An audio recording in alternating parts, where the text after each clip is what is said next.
Hey, hi. Welcome to Someone Else's Movie, the original podcast where an actor, writer, director, or nebulous industry figure gives a little love to a movie they didn't make. I'm Norm Wilner. I'm a critic, consultant, and programmer based in Toronto, and this is the other thing I do. My guest this week is Alexandra Heller-Nicholas, a film critic and author you might recognize as one of the commentators in the recent Texas Chainsaw Massacre documentary Chain Reactions, or from the commentary tracks, visual essays, and written contributions she's made to dozens of 4K and Blu-ray releases over the years. And this Friday, March 20th, you'll be able to stream the feature documentary adapted from her 2020 book 1,000 Women in Horror on Shudder. You don't want to miss that. Alexandra chose a film for which she both literally wrote the book and recorded the audio commentary. Ms. 45, Abel Ferrara and Zoe Tamerlis' unforgettable rape-revenge thriller, starring Tamerlis, who was billed as Zoe Lund, as a mute Manhattan garment worker who becomes an avenging angel after being assaulted twice in one afternoon, killing her second rapist and taking his gun to hunt the men of New York City, one after the other. Shot with crackling energy and considerable political resonance, its intensity burned a hole through grindhouse screens in 1981, even though it took a little longer for the critics to come around. But now it can be seen as a breakthrough psychological thriller with a phenomenal central performance from the young Tamerlis. Alexandra will explain. This is Someone Else's Movie. You know, it's funny, when I was asked what film I would choose, there wasn't even a pause. It was like, well, of course, Miss 45. And it was only after I'd submitted that, it's like, I don't even know if I think of Miss 45 as a horror film per se. It's an exploitation film, and it is violent, but it's not really a kind of traditional horror film. Even though, you know, it's got horror iconography in it, and certainly Zoe Tamerlis has done other, you know, more straightforward horror films. She was in the wonderful Larry Cohen film Special Effects, which everybody has to see. It's incredible. But I kind of like the fact that I chose a film that's perhaps not as overtly a horror film, because I think it can, you know, I think that there's a strong argument to make for it as a horror film. And in fact, I think that, you know, all rape revenge film is kind of, if it's not horror per se, it's certainly horrific. So I stand by it. I think so. I hadn't seen it in a while, and revisiting it for this, I was shocked by two things. First, that it is so much more attuned to PTSD than I remembered. As a narrative device, as a way into a character who doesn't speak, all of those things. But also, it's raw and immediate, and editorially, I mean, there's stuff that they're doing that started in The Pawnbroker, right? Like 15 years earlier, about a Holocaust survivor. Absolutely. Having your memory invaded by, having your reality invaded by memory, and the way that the shock cuts do work for a horror narrative, but also are just genuinely sympathetic to this woman. The other thing that shocked me, and this is my own weirdness, I suppose, is there is a scene where four women go to lunch in a restaurant and the bill comes to $3.50 a piece, $4 with tip. And I just had to take a moment and cry for the New York that was, which this is also a beautiful record of. You know, there's a wonderful critic whose name I've forgotten, so my apologies to the person who came up with this phrase, but I once heard this film described as basically as a documentary on pre-Giuliani New York. And it's like, oh my God, that's exactly what it is. I mean, they had no permits. This was like gonzo filmmaking at its finest. And you can just feel it. You can smell it. You know what I mean? It's just so raw. Like it's so immersive. Yeah. Well, there's this natural urban tension that's present in almost every scene. And Ferrara absolutely goes all in on like the Larry Cohen New York, the sense that this place is falling apart, evil is rising up, everyone is under threat all the time. And by having by having this poor young woman assaulted twice in the space of an afternoon, and having the world around her refuse to acknowledge it. I mean, she doesn't tell anyone, but the world is pressing in on her even before the assaults. But after that, the city almost becomes more aggressive. There's catcalling everywhere. She's seeing it, and surely not for the first time. This is a woman who knows how to navigate the world as a potential victim. I think that's fairly well established in the first 20 minutes. And then suddenly she has the opportunity to stop being a victim. And the film sort of revels in the sense of the audience expecting the worst of New York, of like Manhattan is this jungle and everybody's evil and no one's motives are pure. except hers, and she's killing people, but it's still the purest character. She's still like the most justified character in the whole thing. And it's so interesting to me now to see a film from 45 years ago, 46, that has its compass straight. It is an exploitation movie, but even more so than like Day of the Woman, I Spit on Your Grave, whatever you want to call it, which was really about selling the sex as much as it was about the violence, and it goes to some incredibly unpleasant places. Ms. 45 is respectful of this woman in a way that I wasn't expecting Abel Ferrara to be. And I was really impressed with that. Yeah, absolutely. I mean, Ferrara is easily one of my favorite filmmakers, top two or three. There's no, and that's from, the early hardcore pornography right through to more recent things, Tommaso and Siberia and Zeros and Ones. I think he's an incredible filmmaker. I don't think he's had any lulls. Even there was the period where he was doing documentaries. I think they're all remarkable. And the thing that compels me always back to, that always draws me back to Ferrara's films is that he is driven by a fundamental clarity of vision more than perhaps any other filmmaker, and probably to his career, his professional detriment. But it's like he's incapable of not being true to his creative vision. And I think you see that in these early films as much as you do, maybe more celebrated later films. And one of the things I find fascinating about Ms. 45 is that it really kind of functions almost in the same narrative universe as Driller Killer. In that, I mean, the first rapist in Ms. 45 is actually played by Ferrara himself. He wears a mask. And of course, Ferrara plays the main character in Driller Killer. And, Nicole Brunet, I think, who's written a lot about Ferrara, I think she pointed out that the makeup that Ferrara's character wears at the end of Driller Killer, you can actually see it underneath the mask in Ms. 45. And I think at the party scene at the end of Ms. 45, if you look carefully, there's a Driller Killer poster on the wall. So there's this beautiful synchronicity, or this sort of beautiful energy, that it's the same world, it's the same New York, and it's corrupt and it's venal, and it's fundamentally dehumanizing. I think is the vision that really drives those early films, is this sort of, how do you maintain your integrity as a human in a world that is dehumanizing? Yeah. How do you survive the jungle without becoming a monster? Although I think I don't know that this is about a woman who becomes a monster, right? Like, she embraces her power, but she's never seen as a monster. The film doesn't portray her as one. The film kind of gets you on her side real quick. Absolutely. And I think that there's no way to have a conversation about Ms. 45 and not talk about authorship. We always default, I think it's become a norm now for, no pun intended, but for film criticism to default to auteur theory. The director is the author of the film, the controlling visionary. Sure, we're long past the Saris Kale auteur wars, and Saris won. But this film, I think, is a really interesting kind of challenge to that in terms of just how central Zoe Tamerlis, later Zoe Lund, was to this project. So the original, it wasn't even really a script because she doesn't speak. There's just not a lot of dialogue. And apparently the original treatment for this film was only about 40 pages long. It was very, very short.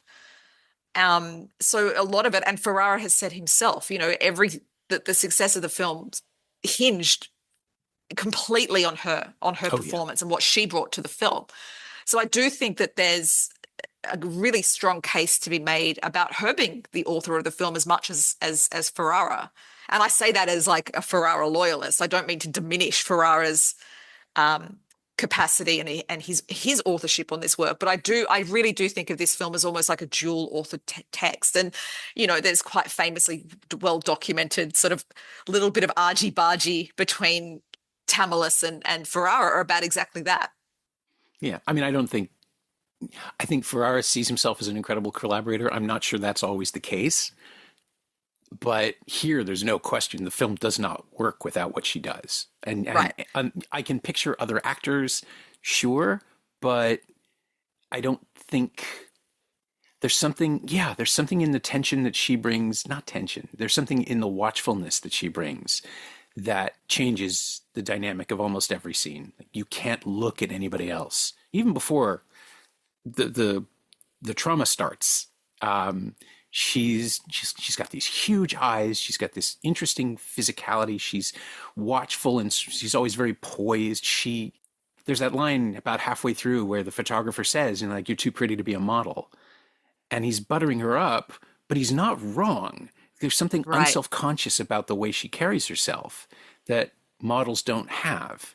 And she was just a remarkable woman. She died far too young, sadly. Oh God, like 39, wasn't it? Yeah, just horrible, just absolutely tragic. And it's one of those, like, what did she have in store? There was this is an aside, but there was an early version of Pasolini that Ferrara was working on with Zoe. And Zoe was to play Pasolini. I mean, what did this woman have in store for us if she stuck around? It's heartbreaking. Not know that. It's crazy, right? I mean, I think, you know, it's the role that Defoe was born to play, but imagine Zoe Tamerlis as Pasolini. It's wild. Zoe Tamerlis in her 40s. Yeah. Right. I mean, crazy, crazy stuff. But she was an extraordinarily accomplished young woman by the time she did this. So the kind of quick version is that she went to audition for Times Square, the sequel to Saturday Night Fever. She didn't even have headshots, so she went to like a photo booth and just got some photos, and she turned up with them. And the casting agent was like, this chick is weird. There's no way we can put her in this film. But my friend Abel's making this crazy gonzo movie. She would be perfect for that. So she put Zoe and Abel in contact, and that's how they met. She was incredible. She was a political activist by this point. She was like a highly trained musician. She was going to political protests, highly politically motivated. She spoke around this period with incredible insight into the film's politics. You know, her mother was a sculptor. She was just this incredible. I mean, she'd experienced sexual assault herself. She was 17 when she did this film, but this wasn't like a kid from the suburbs straight from school. She'd already lived quite a kind of full life. You know, she came to this film pretty fully formed in terms of experience. And you can feel it in every frame. And it's effectively a silent film performance. You know, there's Lillian Gish, Gloria Swanson kind of energy going on. She really understands the nature of the work that she was hired to do in this film. And that nuance that you've mentioned is extraordinary. And the whole film hinges on it. Yeah. She's even capable of surprising within the last scene of upending expectations. I suppose this is a spoiler for a 45-year-old. She speaks. She has one word, but she screams as well. So she's capable of vocalizing. She just never does, which retroactively just makes you investigate that character even further. On second viewing, third and fourth, I'm looking for clues to why she's silent now, because it's clearly it isn't a physical restriction. Something else has happened to her that has taken her voice. And of course that echoes the finding the gun. The sound of the firing gun is her voice in the end. But or you know, within 20 minutes of the picture starting. But it's such an interesting question that is unresolved by design, right? And just makes the movie richer on repeat viewings in ways that, you know, like Taxi Driver does that. When you realize that this isn't the story of a hero, you go back and you watch all of it to see if there are exit ramps for this character. And of course there aren't. That's the beauty of that screenplay. You're on a straight shot. It's about getting the audience to hope he won't explode. And here we see someone who we're rooting for to commit violence, to in the same locations, in the same city, to clean up hell just a little bit more. And we never understand the reasons why. But I think we also kind of do, because it's baked into her face. Right. And look, I don't think this film gets the credit for being as intertextual as it is. I mean, obviously, you know, the reference to Taxi Driver, you know, we have the famous restaging of the "Are you talking to me?" mirror sequence. Mm-hmm. There's a scene that directly is a kind of reply or a response to Woody Allen's Manhattan at a park bench in front of the bridge.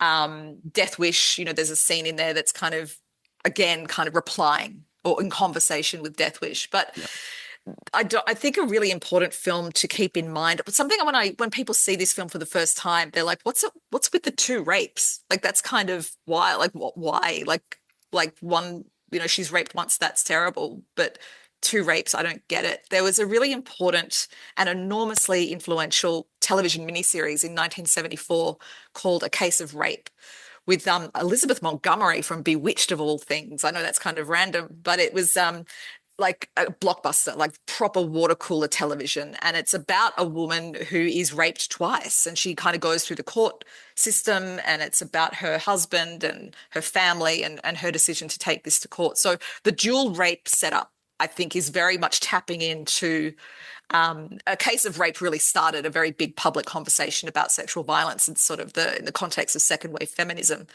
That really can't be underplayed. But another film that came out before Ms. 45 that, again, I think is an incredible film that really isn't talked about much is Lamont Johnson's film Lipstick with Mariel and Margot Hemingway. Yep.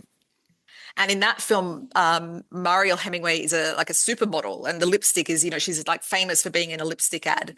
It's just an extraordinary film. So, the final scene, again, it's a really old film, so I'm not going to apologize for spoilers, but the final scene is her, basically the rapist gets away with it and then assaults her younger sister, Mariel Hemingway. And the final scene is Margot Hemingway in a red sequin ball gown running through a car park with a rifle shooting this guy down. It's just the most, it's like, it turns me into that Scorsese gif, like cinema. Like I love it. It's amazing.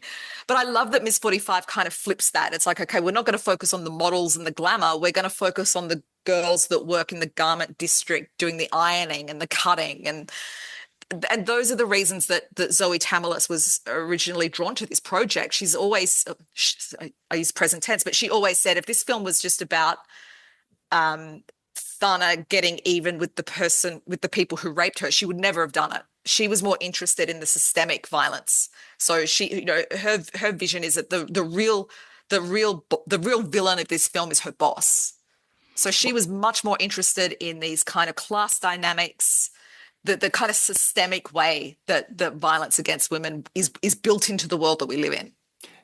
The lack of sympathy towards her. She hasn't told anyone she's been assaulted, but it's clear that something's wrong with her. And yeah, all Albert wants to do is get her back on track, do more, work better, feel guilty that you left in the middle of the day because you were clearly experiencing something profoundly awful, but didn't get your work done. Feel bad that the other women that you work with had to finish your day's work. He says those words. He's pressuring her constantly to do a little more, come to the party. And it's a sexual pressure too. Yeah. Yeah. Well, especially with the whole come to the party thing and what happens at the party. That was his whole, his trajectory is far uglier than I think even the movie is willing to accept in the first 2/3. And then because we want to actually, no, that's not fair. I'm coming at this from a guy watching an exploitation movie. He doesn't seem so bad, but of course he is. He's normalized. I think that's the word. It's like, we just accept it because that's the way that it is. And what the film does is it kind of defamiliarizes that, it makes it strange. It makes us go, actually, hang on, this isn't okay. And I think that it's that jolt that is so beautifully woven into the film. Even the way that this film presents disability, I think is really interesting. I've written a couple of books on rape revenge film, and the figure of the mute rape survivor is quite pervasive. So obviously, again, this intertextuality, we can go back to things like Thriller, A Cruel Picture. There was a Linda Blair film, I think it might have come out after this film, called Savage Streets, where I think her sister was mute. Obviously, right. The Miko Kaji films, if she's not mute, things like Lady Snowblood and Female Scorpion 701, she certainly doesn't speak a lot. But these, of course, all go back to, the kind of ground zero, I guess, for those kind of, for that kind of representation, or that trope in rape revenge is very much, for me, a film that's really kind of a really fundamental film in horror film history more generally, which is Robert Siodmak's The Spiral Staircase, which isn't a rape revenge film. It's really a kind of proto-slasher film, kind of proto-slasher home invasion film. Mm-hmm. But the woman protagonist in that film is mute. So it's really interesting. I think, especially in the context of rape revenge, it's like, it's obviously, the inability to be heard, the inability for victims to be listened to or heard, to have it makes literal the idea that your voice isn't being heard. What Miss 45 does that I think is so fascinating is that it starts off that Thana's muteness is an impediment. It makes her life more difficult. What she does as she transforms into this sort of, leather-wearing avenger is that her silence becomes this sort of empowering tool. She becomes this kind of silent, vengeful femme fatale. So the kind of the muteness that really rendered her or really kind of added to the idea that she was weak later becomes an element of her strength. It's such a curious take on disability that is certainly unusual for films of that time in terms of sort of broader representations of ability and disability. But even today, I think that's actually quite complex. Oh, yeah. I mean, the sense that without language, we are forced to look at her more closely, right? I mean, we're analyzing her like she is an almost elemental presence in the movie, that she can occupy space and be a threat. And we know she's got a gun, even if no one else does. And then you start looking for little gestures, little nods, little ways that she expresses her strength, right? Like the thing that changes so dramatically for me is that she doesn't cede ground after a while. She still does I'm still trying to protect the twist somehow. It's not a twist. She has a gun. Once she gets the gun, she's still very uncomfortable with it for the first few hours, right? Like the first few excursions. She doesn't even kill one of them herself. He shoots himself in the head out of bravado, which is such a great little moment. I wish I could have seen that one in audience. It's really worth, if you can stomach watching a Woody Allen film, it's really interesting to watch the scene that is parodying from Manhattan, because they're both about lesbian women being punished. Really interesting little sequences. Yeah, it seems like that's almost an unconscious echo, because I'm sure it's not, but I can't even conceive of those two films existing in the same reality. Ferrara's on the record as a Woody Allen fan. Mm-hmm. Historically, sure, let me just phrase that. A lot of us were, right. Oh, we can't even start that conversation. Yeah, I have Chinatown right over my shoulder. Speaking of right. Art, what do we do?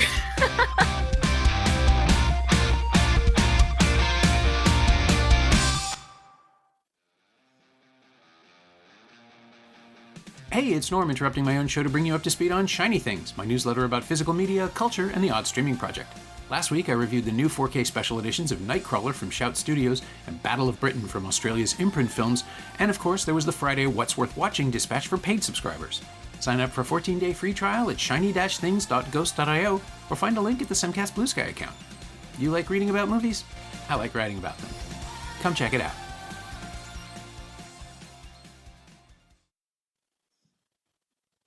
One of Thana's biggest challenges, and the thing that ends up being her downfall, is that she views the world as boys versus girls, like a very binary, biologically defined division. Boys are bad, girls are good. And that's because she's young. Obviously, Tamerlis was 17 when she played the role. There's a very quick shot when she's in her apartment and she opens a drawer near her bed and there's a Snoopy comic in it. This is not a world-wise, experienced 17-year-old in the film. She's still reading Snoopy comics. She's young and she doesn't see the world in a complex way. So when she kind of hits the streets, she's out to kill bad men who want to hurt women. And she can't quite process that in terms of her own maturity. So there's one point where she sees a couple in Chinatown snogging outside of Baskin and Robbins where the young woman works, and she sees the man as the enemy. So she follows this guy back to his apartment and she plans to kill him, even though this was a completely consensual, mutually kind of fine romantic encounter. Thana can't process that.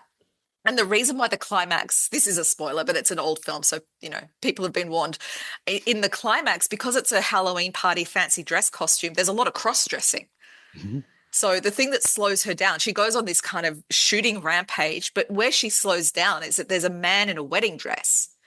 And she pauses because you can see her trying to process gender. It's like, is this a man or is it a woman? And that gives the person that finally kills her enough time to kind of get into position and defeat her. But that's what trips her up. She's on a roll until that moment. But when she sees a man in a wedding dress, she's like, does not compute.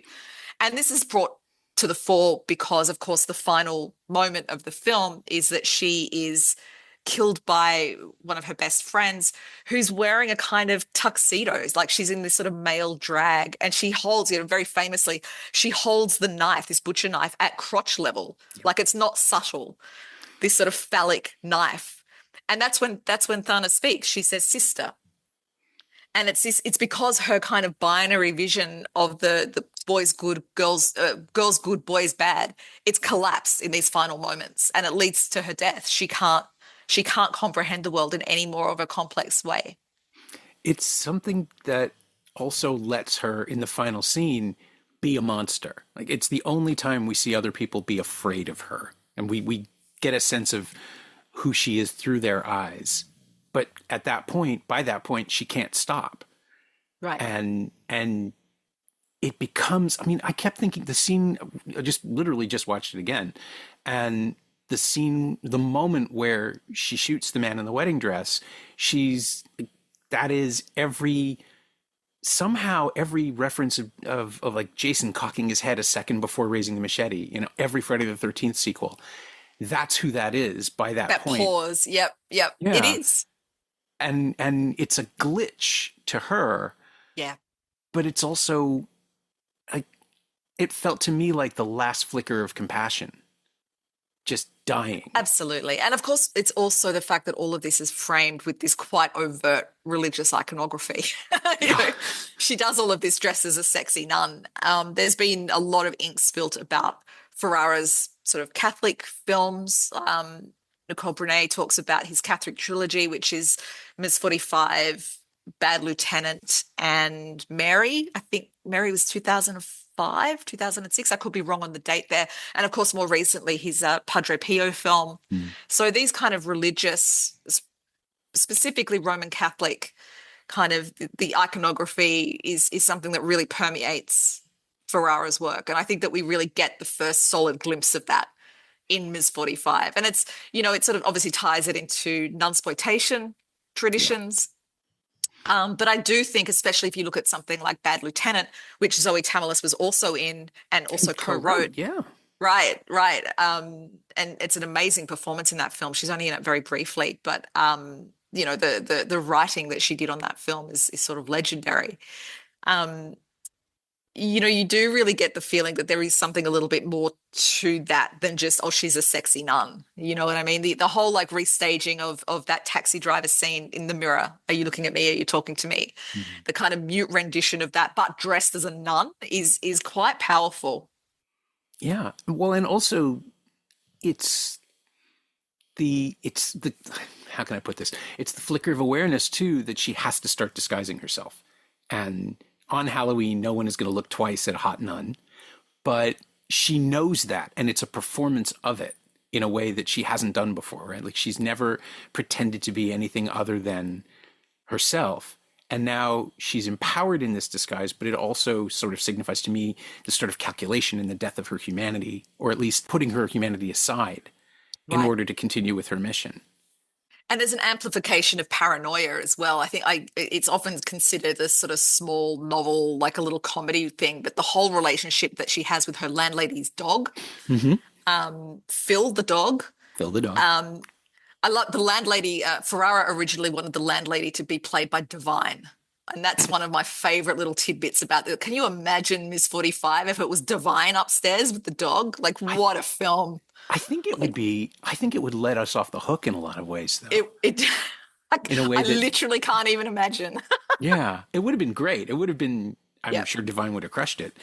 But it also would put you in, it would be like seeing a David Lynch regular show up in a straight drama, right? Right. Like you Yeah, just, no, I just can't even conceive how that would impact the film. And the woman who plays the landlady is great. She's sort of, this sort of suitably eccentric. But the fact that Thana, that we think that she's killed the dog, um, it's like, okay, that's she hates men so much. She's killed a male dog. You know what I mean? Like it's like there's seriously like a kind of escalation of her violence and of her paranoia and of um her daringness, you know what I mean? Like her kind of boldness. Like she's really off the chain by that point. yeah. I mean, it's almost a capitulation on Ferrara's part by not being willing to go through with it. I get it. You can't. You can't kill a cute dog in a movie, even if you're Abel Ferrara. Just the scenes where she's walking through traffic with him, trying to push him under the wheels of cars. It's so funny. It's so funny. I thought it's terrifying. I've thought too much about the dog. Like it really is like this cute little gag. My feeling is that the fact that the dog survives at the end and that the fact that the dog is gendered so explicitly male. At one point, the landlady calls the dog, she's talking to the cops and the cops think that Phil is her husband. So the dog is very much gendered male in the film. There's something about the dog surviving that speaks to me that says, look, you can't kill them all. They're just going to keep coming back. So it's almost like she's defeated. It's like you should have killed the dog, like because men are just going to keep coming back. There's something kind of bitter about Phil surviving. It's like, yes, maybe she wasn't as bad. She killed all those men, but she couldn't kill the dog. And it's like, yeah, but he's back. You can't. They're just going to keep coming. Every man you kill, there's going to be 20 come back. Yeah. And it's complex and it's ambivalent. And I that's one of the things I really like about Ferrara's films is that they're compassionate, but there is often this sort of ambivalence. And I think that that's a curious combination. Yeah. Well, he knows the world sucks, right? Like, I don't think he's trying to, I can't think of any movie he's made that has a fully positive resolution. He's like Cronenberg, if a character is on a downward spiral, he's not going to offer a helping hand. But that's not a negative. That's the essential worldview of the filmmaker. Right. Like, he loves his characters. I don't think he wants them to suffer, but they live in a world where suffering is inevitable, and you and scratch it for as much as you can. As Ferrara in his own life turned increasingly towards spirituality, you can really see him teasing this stuff out, like how what is compassion, what is love, in a world that is, sometimes horrendous, and you really, I mean, one of his most underrated films for me, and probably one of my favorite Ferrara films, is 444, Last Day on Earth, which weirdly enough came out at the same time as Melancholia. And they're actually they're about the last day before the end of the world. They're actually a great pair of films to put together and to watch together. I think that there's I think Ferrara and von Trier are two really interesting filmmakers to look at comparatively. Very different people, very different films, but I think that they're teasing out similar stuff. But Last Day on Earth and Melancholia are actually quite different in that, and I think would be surprising for people in that 444 is actually the more optimistic film. Oh, yeah, absolutely. Melancholia is about depression, full stop. That's exactly it. But I do think there's genuine hope in 444 that doesn't, in a way, it sort of doesn't seem to fit with the broader Ferrarian worldview. But I think that once you're kind of tapped into that spirituality, and I think that Miss 45, in a way, with the nun, obviously made much more explicit in Bad Lieutenant, I think that the seeds of that are starting to be really explored and played with. And this is fairly early in his career. I mean, he has been doing this all along, really. Right. I think. Right. Just trying to be more, trying to reach for more within genre. That clarity of vision, that complete boldness. So many Ferrara films haven't had proper distribution. I would flag Justin La Liberty and Cinematograph, who are doing amazing work, releasing a lot of otherwise vanished Ferrara films. Other people are doing the kind of heavy lifting there too, but Justin in particular deserves a lot of credit. Things like Dangerous Game, 444, these films that really kind of vanished.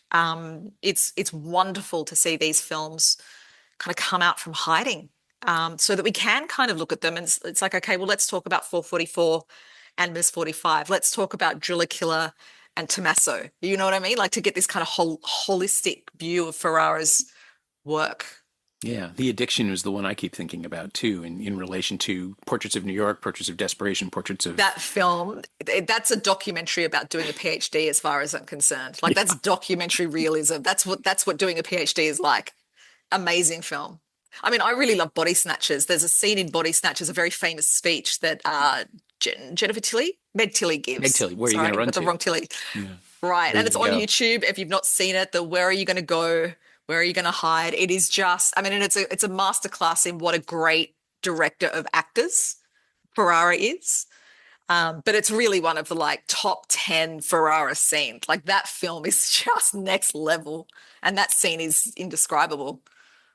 Yeah, it's funny. I watched that again when The Invasion came back out. So 2 years ago, maybe? Yep. And was, again, like pleasantly surprised to see how well it holds up given the reputation that it got almost immediately on release, because it was perceived as a disaster. We still don't know what his cut would have looked like, right? When we're seeing a compromised version, but it hits from scene to scene. The logic is there, and there are moments that are as good as anything else in the Body Snatchers continuum. It just didn't catch the way that the others did. I love it. Like I love it. I mean, it was the only kind of big budget, big studio film that he ever made. It has a weird release history, and I think that he was on the set. I think that he was working on Body Snatchers when he got funding for Bad Lieutenant.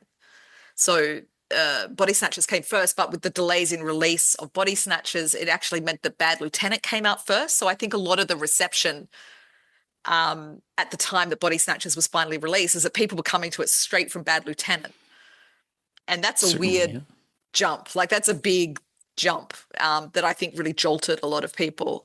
Okay, I didn't know this, and that's a much more sensible evolution in terms of filmmaking. King of New York is this beautiful neon look to it, and then suddenly you're making a studio picture, and then you're going back to the Bad Lieutenant. Yeah, which I think I've told the story in the podcast before. I'll do the short version now, but I had the joy of seeing Bad Lieutenant in a truly dingy theater in Toronto at a TIFF press screening, sat next to Roger Ebert, who had seen it at Cannes and giggled his way through the entire thing like a child. And it was the most fun. It was not the first time I'd met Roger, but it was absolutely the most memorable experience. That's beautiful. Yeah. Ferrara. I mean, Ferrara had the ability to, like, he didn't have fans. He had acolytes at that time. People were just showing up to see what he would do and then seeing it again and again and again. Yeah. And I think a lot of that does come from Driller Killer and Ms. 45, because at a time when theaters were clogged, just glutted with exploitation pictures, and violence and horror were starting to pick up, he made films with personalities, with distinctive perspectives. And he made it, like, even the most horrific moments are still somehow kind of fun. He gets you on side very, very quickly. Right. And this was a period where I think there was a very conscious, very kind of post-modernity coded awareness of tensions between highbrow and lowbrow. Oh, yeah. You know, high art and lowbrow, high art and low art. And Ferrara has never, you know, certainly his films have never shown any evidence of having any interest in those kind of tensions whatsoever.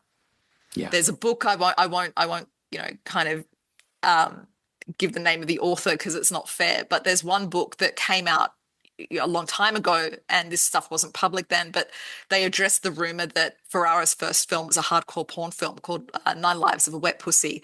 And they just go on, it's like, there's no way Abel Ferrara would make hardcore pornography. He's an auteur and he's above such things, and very apologetic about his exploitation films and kind of trying to elevate them to, oh, it's like Pasolini, oh, it's like Godard.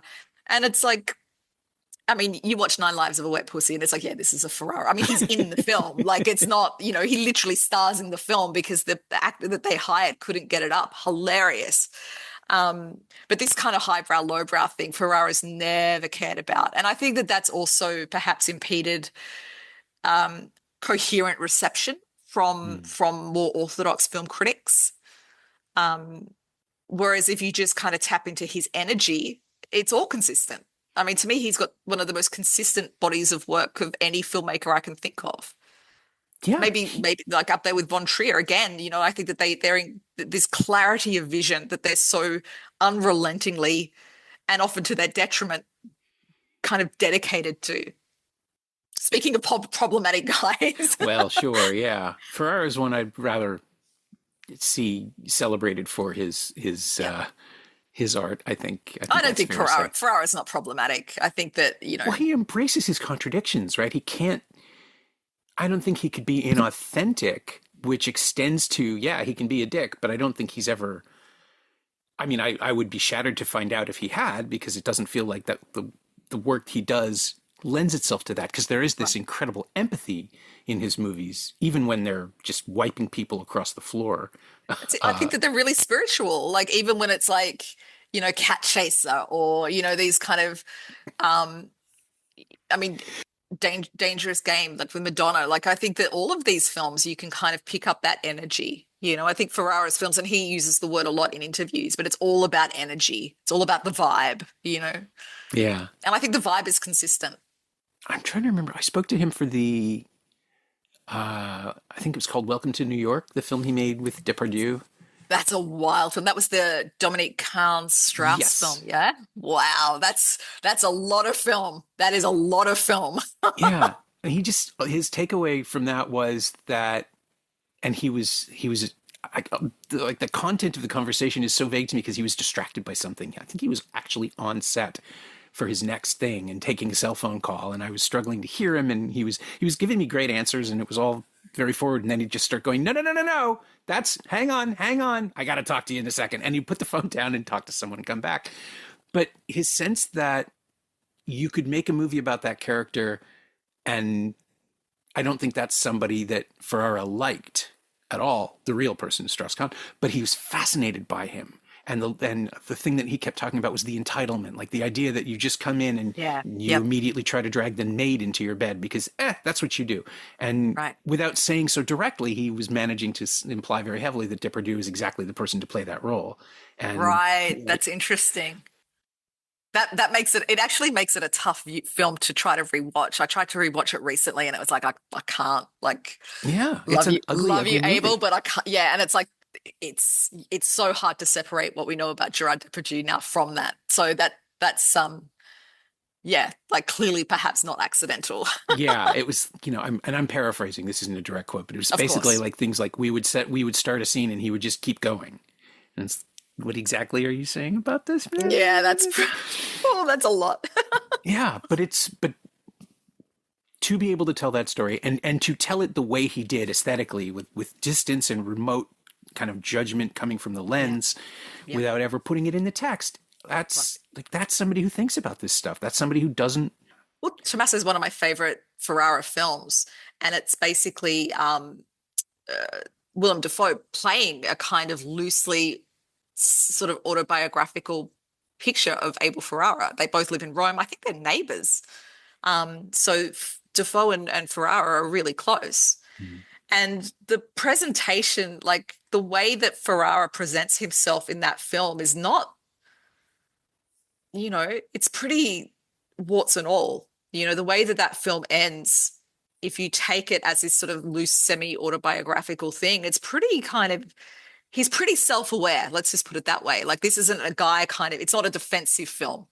He's not trying to justify who he is. Like, there's a real kind of, there's an acknowledgement. Yeah.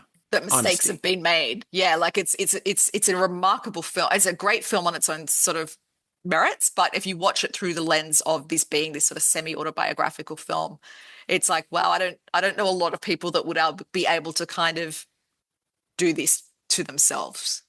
It's certainly not self-flagellating, but it's certainly self-aware.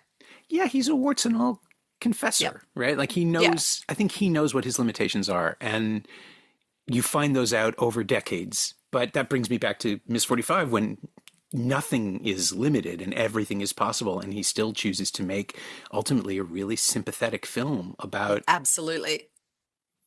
assault and revenge and all of it. I mean, it is a rape revenge movie quite literally, but the revenge is exacted immediately, and then it's just about where the anger goes, which I don't think a lot of those films really dealt with. Right. So one of the big, I've written a lot about rape revenge films, a couple of books, and one of the things that's so important about Ms. 45 is that if you look at something like Thriller: A Cruel Picture, which I love, I Spit on Your Grave, those films it is what it says on the packet. There is a rape and there is revenge, bam, the end. This film complicates revenge.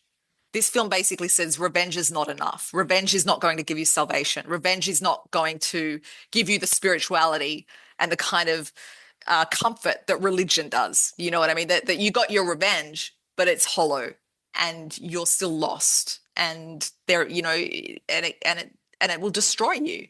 So it's actually, in terms of its kind of thematic mechanics, it's actually a very, very different rape revenge film from those kind of bigger kind of classic ones. Even something like Last House on the Left, I think, has this, you know, that's a different film because it's an agent model of rape revenge. So it's somebody acting to avenge someone else, which is very different from what those three films are. But even in that film, I think that one of the things that makes Last House so great is that there's this kind of bitterness. It's not like the rapists have been punished and now the status quo has been returned to, moral equilibrium has returned. Let's just get on with it. There's something much. It's like we have collapsed into chaos and primitive, monstrosity. That's the feeling that you get at the end of Last House on the Left. And that's the, and the tragedy of, we talk a lot about horror comedy. I don't think we talk as much about horror tragedy. And to me, Texas Chainsaw Massacre is a horror tragedy. Psycho is a horror tragedy. And Miss 45 is a horror tragedy. It's so sad. It's just so sad at the end. It's not scary. It's not violent. It's not funny. It's just so sad. Yeah. I was about to kind of gracefully bring this all back to you. Like, see, it is a horror movie, but you got there. It's definitely before I did. But it is. Like, it is about watching someone be extinguished. And without monsters, without, the paranormal or the uncanny, it's just happening. Yeah. And it's a completely credible situation. That's the horror of it. It's very explicit that what has destroyed her is a system. It's not just one or two guys, it's an entire system. And it's very, the way that it hones in. And as I said, Tamerlis was really explicit about this. The boss is the final, she was like a socialist. She was like, this is what capitalism does. She was actually quite anti-feminism. She spoke quite explicitly. Robert Lund has an amazing archive. I have to give a shout out to Robert, but online, if you go to zoelund.com, an enormous archive of her writings and articles, incredible archive. She's very explicitly anti-feminist, but I would say that she was very anti-second wave feminism. What she talks about is what we would now call intersectional feminism. So she was very interested in class. She was very interested in race. And she felt you can't talk about gender and not talk about race and class. So she was really kind of very intersectional way before that was a thing. So much of this movie is ahead of its time, really. I mean, it could only have been made when it was made, but that's what makes it revolutionary. Absolutely.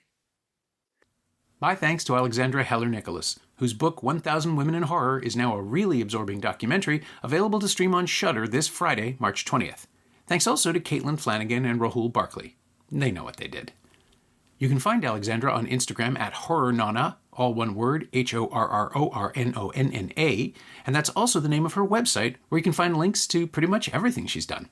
And you can find Ms. 45 on 4K and Blu-ray in an excellent special edition from Arrow Video, featuring that audio commentary I mentioned.